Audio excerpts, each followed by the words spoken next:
Мужчина по имени Джо Фонсек трудился в офисе небольшого калифорнийского городка более 20 лет. Все это время он заботился о пушистых обитателях парковки возле своего рабочего места, предоставляя им ежедневное питание. Эти коты знали точное время прихода и всегда встречали его большой благодарностью и привязанностью. Однако, наступило время перемен, и Джо решил выйти на заслуженный отдых, отправившись на пенсию. Он сожалел о том, что не может продолжить заботиться о своих мурчащих друзьях, но жизнь требовала новых шагов. И вдруг, через несколько дней, коты нашли путь к дому Джо. Его жилище оказалось недалеко от рабочего места, и он был поражен и в то же время рад увидеть ряды своих мурлыкающих спутников, двигающихся к его дому. Все эти коты были, по сути, его друзьями. И так началась рутина. Дни за днем коты приходили к нему в определенное время, и Джо не мог отказать им в еде. Однако не прошло и немного времени, как соседи обратили внимание на этот странный обычай. Недовольные жильцы решили пожаловаться домоуправлению.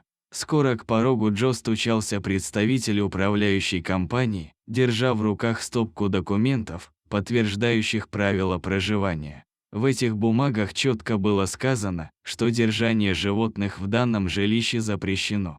Несмотря на то, что не все жильцы соблюдали это правило, некоторые стороной держали котов или собак, невозможно было скрыть факт ежедневного появления почти 20 котов у Джо. В Соединенных Штатах законы в сфере бытовых отношений соблюдаются довольно строго, так как нарушение часто влечет за собой серьезные наказания.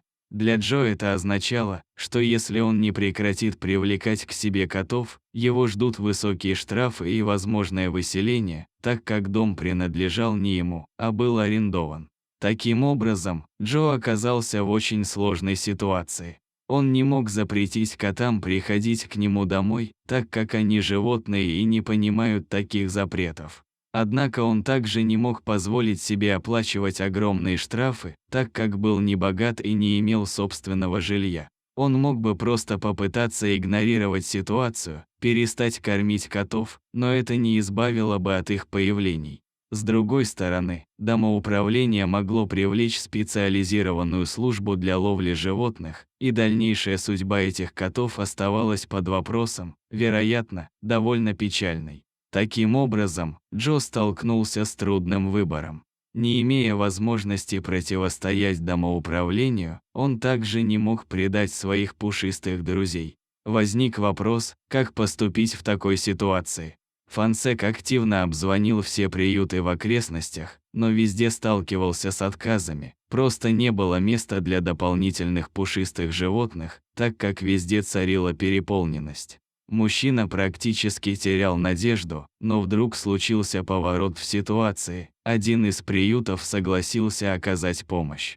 Приехав туда с первым котенком, Фонсек был поражен ужасными условиями, место казалось диким и неухоженным. Однако персонал приюта привел его в изумление. Это были люди, полные доброты и преданности своему делу. Несмотря на отсутствие средств и финансирования, их внутренний пыл побудил их помогать, насколько это возможно.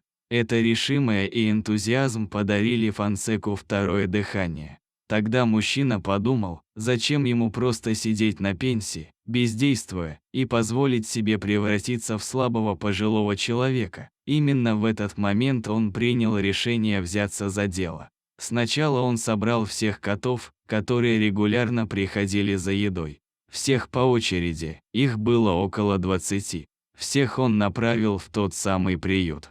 Затем он начал улучшать условия этого приюта. Фонсек был рукодельником, и с ограниченными средствами приюта ему удалось закупить немного строительных материалов. Не имея средств на наем рабочих, он взял всю работу на себя, осваивая строительство в процессе.